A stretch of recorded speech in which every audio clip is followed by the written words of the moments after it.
Hey, MedSearch students, this presentation is going to focus on upper respiratory system disorders. Before we talk about respiratory disorders, let's talk about health promotion and disease prevention and what that would look like to prevent respiratory disorders. So obviously, everybody has to have really good hand hygiene.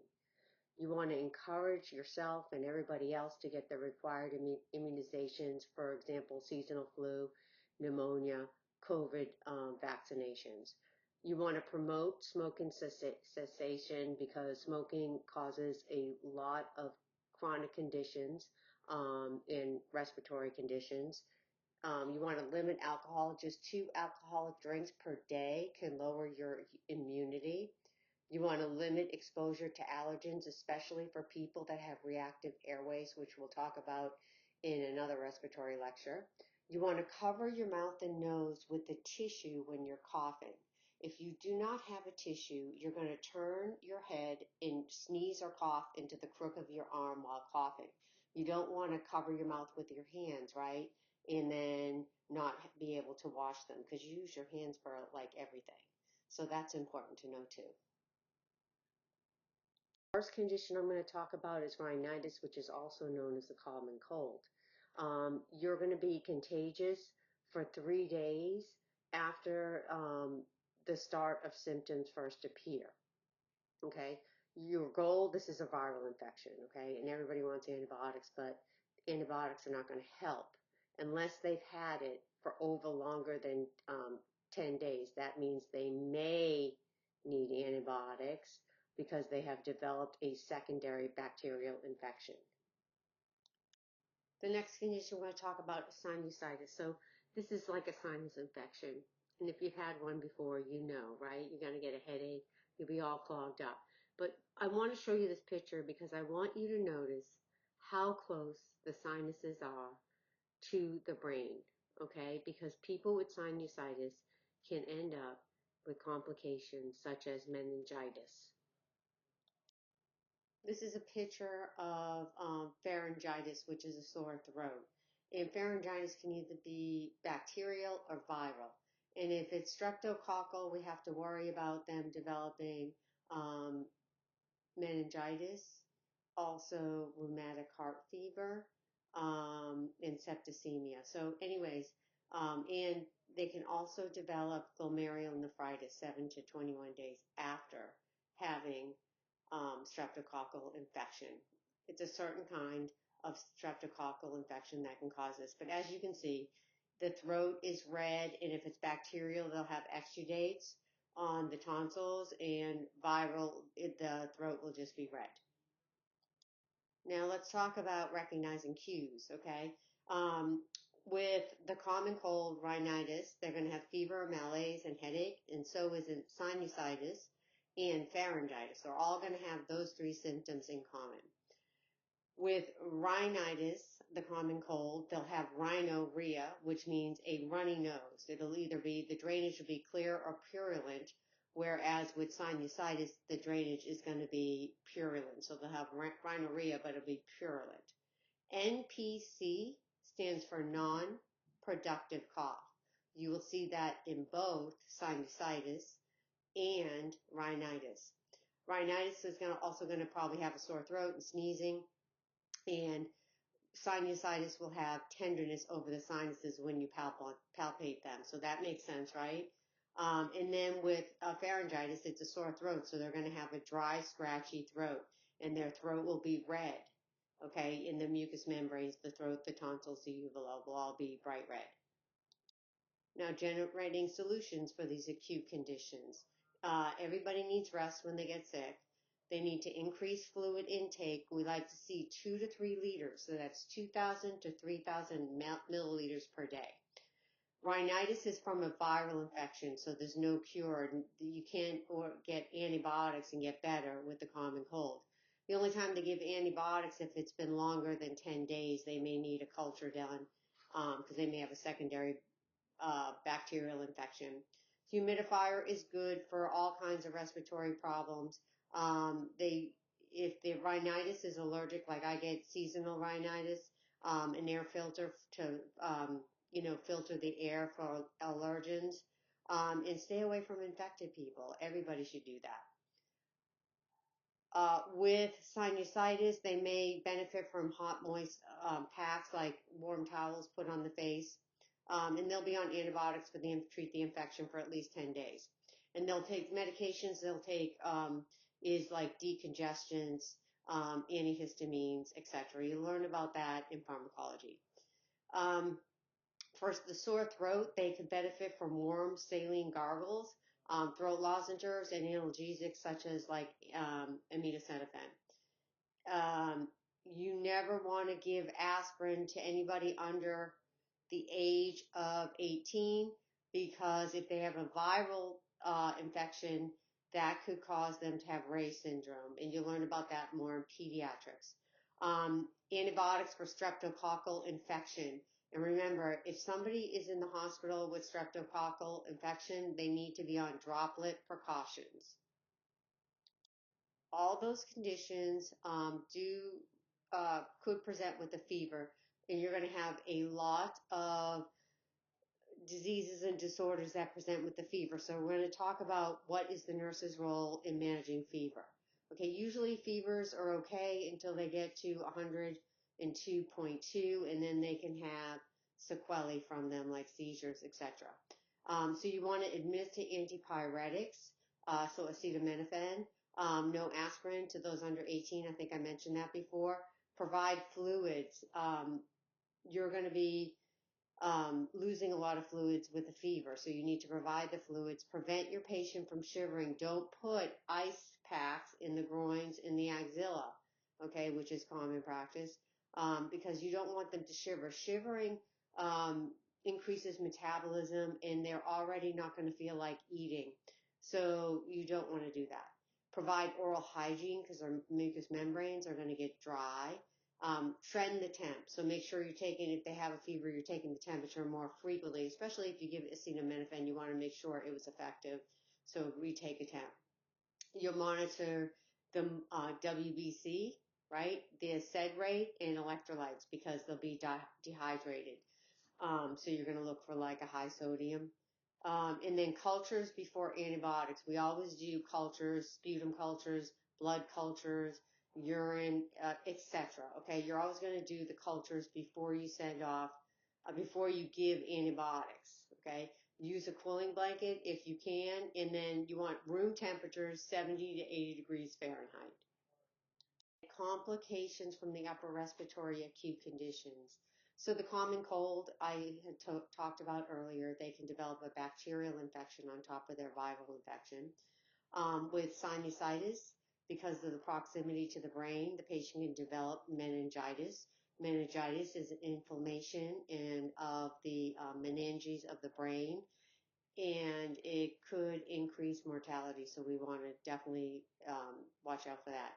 And then with a sore throat, they can get meningitis, rheumatic heart fever, which is an inflammatory condition, and glomerulonephritis that would happen 7 to 21 days after pharyngitis, and then septicemia. Okay. Now anybody with meningitis, and streptococcal sore throat or infection needs to be on droplet precautions. Let's say your patient with sinusitis had a high fever and started complaining of a stiff neck. That's signs of meningitis. There's a lot more signs, but that's all you need to know right now. So they would go and have what's called a lumbar puncture. This is a test where they take cerebrospinal fluid out of your spine, your lower spine, because it's in the lumbar region that they take it out. It's a sterile procedure. They take out some of the fluid so that they can send it for cultures. They can also measure the pressure of this cerebrospinal fluid. So pre-procedure, it needs an informed consent, so you would have to make sure that's on the chart.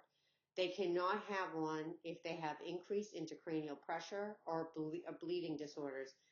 First of all, if they have increased intracranial pressure and the provider does an LP, their brain can herniate and they can die. And then bleeding disorders or people on anticoagulants can't have lumbar punctures.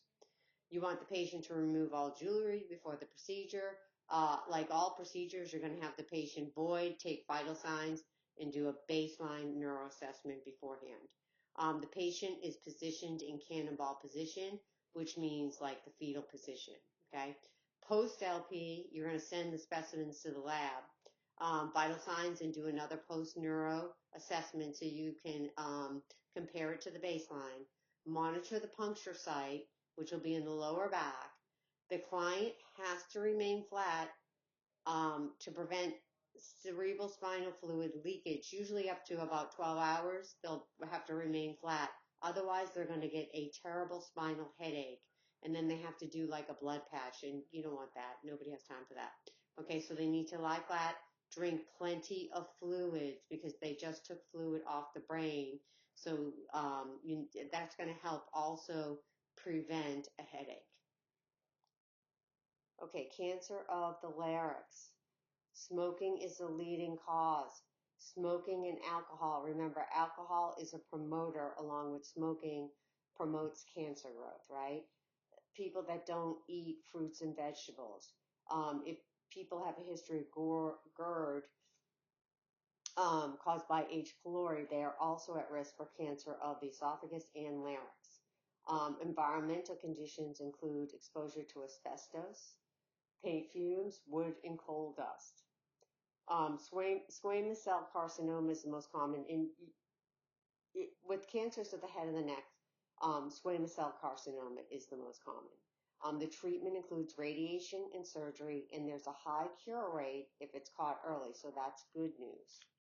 Okay, so recognizing cues. So if somebody has hoarseness for lasting longer than 3 weeks, they need to see their provider. A sore throat lasting 2 weeks or longer, definitely see their provider. Anybody that has difficulty swallowing should see their provider, especially if it's a new symptom. Consistent pain in and around the ears when swallowing could indicate cancer of the larynx. Anybody that has a dry, persistent cough for no reason needs to see their provider. If they have bloody phlegm or saliva that lasts more than a few days, they need to see their provider. And oftentimes, this is caught by a dentist. You know, the patient may have like lumps and knots in the neck, like enlarged lymph nodes. So radiation treatment alone is very effective, but they may combine it with endoscopic laser chordectomy and also brachytherapy. Remember, brachytherapy is internal radiation. It's short term. Okay. And external radiation is teletherapy, is what I had a friend that had cancer of the larynx, and he had the external radiation. And he was cured of it, actually. Surgery, if they have a partial laryngectomy, it doesn't eliminate their voice sounds, but if they have a total laryngectomy, it does. They will no longer be able to speak unless they can learn how to use esophageal speak, which they use the air to speak, okay? But not a lot of people can do that. Okay, I want you to look at the first picture. A total laryngectomy involves bringing the trachea out through the neck, okay? So the air is flowing in and out of the lungs from the neck. Unlike a tracheostomy, which is usually temporary. Okay, now a patient after a laryngectomy will have a trach tube inserted, and it'll be there for the first 6 weeks or so. And then after that, when the stoma heals, that will be gone, and the patient will just have like an open laryngectomy stoma. People with laryngeal cancer can suffer from malnutrition. First of all, if they're undergoing radiation, that's gonna, they can get anorexia from that. And also, if they do have a laryngectomy, they may not be able to enjoy the food that they're used to. So look for these signs and symptoms of malnutrition. So people that are malnourished can't think. They have apathy, meaning they're depressed, they don't have a lot of emotion, they have trouble concentrating, and they can be confused. They will have weight loss. They may also have anorexia. They may have fatigue and weakness, definitely. I missed lunch and I'm already weak. So they can be very weak because they have reduced amount of food intake. They'll have reduced muscle mass, right? That makes sense. If you're not eating, you can't make muscle, or you can't keep muscle, I should say. Impaired immune function. It's true. People that are malnourished are going to have higher rates of infection, and it's going to take them longer to heal, delayed wound healing. Um, and so also some other signs, they'll have bleeding gums. They could have an enlarged liver and spleen, dry, brittle hair, and they'll be ashy. Okay, so their skin can be very dry. And for somebody that has had throat surgery, um, you're going to collaborate with the speech therapist, just like if somebody had a stroke, right? The speech therapist is the one who does a swallowing study to see what kind of foods the patient is going to need to assess their risk of aspiration. So it's a speech language therapist that does that. Students usually think they just help with speech, but they help with swallowing as well. Tracheostomy, which is different than a laryngectomy, is usually a treatment used to maintain a patent airway. So after somebody has a tracheostomy, of course, you're going to observe for bleeding. Patients with tracheostomies are going to need suctioning if they're unable to cough. Now, we never suction on a schedule. Suctioning is always going to be PRN, but it will be your priority. If somebody is gurgling and, they have sputum coming out of their tracheostomy, they're going to need to be suctioned. Okay? And that is strict sterile technique, so surgical asepsies. We want to always provide tracheostomy patients with adequate humidification of O2. So they will have humidified oxygen. They have like a trach collar is what we call them that we put around their neck if they need oxygen. We want to inflate the cuff enough to get a good seal, which means that they're not going to be able to talk when we inflate the cuff, but it will give a good seal so if the patient is eating, they won't hopefully aspirate, okay? Always suction before deflating the cuff of a trach. And sometimes when people are they're trying to wean them off a trach, they may allow them to deflate the cuff. Patients that have had a tracheostomy, you can start patient teaching as soon as the patient is alert enough. You want to teach them to clean the stoma with normal saline and cotton tip sterile applications daily. Okay? Replace commercially slick gauze around the tube. Don't cut the gauze yourself. Okay? Because then those little threads of the gauze are going to get in their trach. 2 people are needed to change ties. Prepare the new ties before taking off the old ones. And a lot of times we have the new Velcro trach holders, which are better, but hold the tube securely in place when you're trying to put those in, okay? Stand to the side of the stoma while providing care because the patient might cough on you and you may get a mucus bath, okay? This little device here is called a Passimur speaking trach. It's a one-way valve box. It allows air in, but then it closes when the patient exhales, and it allows them to talk. So it's called like a talking trach. When I worked in pediatric hospice, many of the young children I took care of had tracheostomies, and they had these Passimurs. And there was one particular baby I was taking care of, and he was younger than a year. So his mom never heard him cry or anything. And then she put this Passimur on, and finally she could hear him cry for the first time. I know you had this in fundamentals, but we're going to talk about communicating with nonverbal people.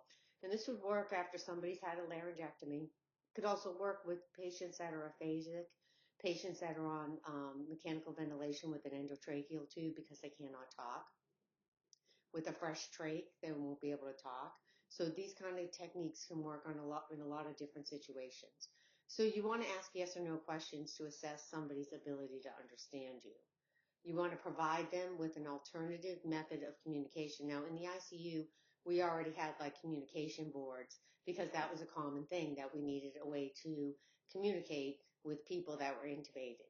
Okay, but With the laryngectomy, you may have to use paper and a writing utensil if the patient can write. Sometimes people can text on their mobile devices. That's another method you can use. So you just have to establish that method of communication with a laryngectomy patient before they have surgery, because they're going to be in a great deal of pain, and they are going to be probably scared after surgery, because they're going to wake up and not be able to talk, and it's a pretty big surgery. So you want to make sure you establish a way to talk to them. For both laryngectomies and tracheostomies, you want to find a way to communicate. That's going to be a priority because you need to know what your patient's needs are. You want to protect the laryngectomy stoma from lint and dust. Avoid swimming or submerging in a tub. That seems obvious, right? Laryngectomy patients are going to need speech therapy. Sometimes they can manage esophageal speaking, but usually not. So they have to use electronic larynx that they hold against their throat to vibrate sound. And in the winter, they can use a scarf around their stoma, make sure they can still breathe if it's really cold weather. I'm just going to give you a few conditions requiring intubation. So, for example, patients with respiratory arrest, patients with a PaO2, remember that's part of the ABGs, less than 60. The normal PaO2 is 80 to 100. When it gets less than 60 is when we really think about intubation, especially if they have acute respiratory distress syndrome. So that's ARDS. A Glasgow Coma scale less than 8, it means it's time to intubate. So those are just a couple patients types that might need intubation, not an exhaustive list. We'll talk about airway obstruction and respiratory arrest. The most common cause of airway obstruction is swallowing the tongue, or letting the tongue obstruct the back of the throat, I should say. These colorful devices here are hard oral airways. And you can put these in patients who are unconscious. A nurse can do it. And what they do is they can catch that tongue and prevent the tongue from obstructing the airway. Okay. You can also use them like if somebody has an endotracheal tube and they're biting on it, you can put one of these hard airways in. Endotracheal tubes for patients with respiratory arrest are usually inserted by providers, and our role is to grab. Most intubation kits are in like this tackle box, and it's on top of the code cart usually, and we would run and get the intubation tray for the provider and assist with the intubation. Okay, an endotracheal tube is used for endotracheal intubation, and it can only be used short term. Like we never like to see anybody with an endotracheal tube have it longer than 2 weeks. Then they usually go to the OR to get a tracheostomy because they weren't able to wean from the vent or something, okay? It does protect against aspiration somewhat, used for upper airway obstruction, and it has to be used with mechanical ventilation. With a tracheostomy, it is done for patients who need long-term mechanical ventilation. It helps facilitate suctioning of secretions. It prevents aspiration. It doesn't mean that your patient won't aspirate with a tracheostomy or an endotracheal tube, but it does prevent it somewhat. It may help the tracheostomy may be put into bypass a constricted or obstructed airway. So after you've figured out your patient is okay with the ABCs, you need to find a communication method so that you're able to communicate with intubated patients or patients with tracheostomies. I'm just going to talk very briefly about the different types of ventilation that's available. So somebody that had a PaO2 less than 60 millimeters of mercury, they would be intubated, right, with an endotracheal tube. They would have invasive mechanical ventilation. The mechanical ventilator will be hooked up to their ET tube, okay? And then for the CPAP machine and the BiPAP machine, those are examples of non-invasive ventilation, meaning the patient doesn't need to have endotracheal tube to have this type of ventilation. If you have any questions, you know where to find me.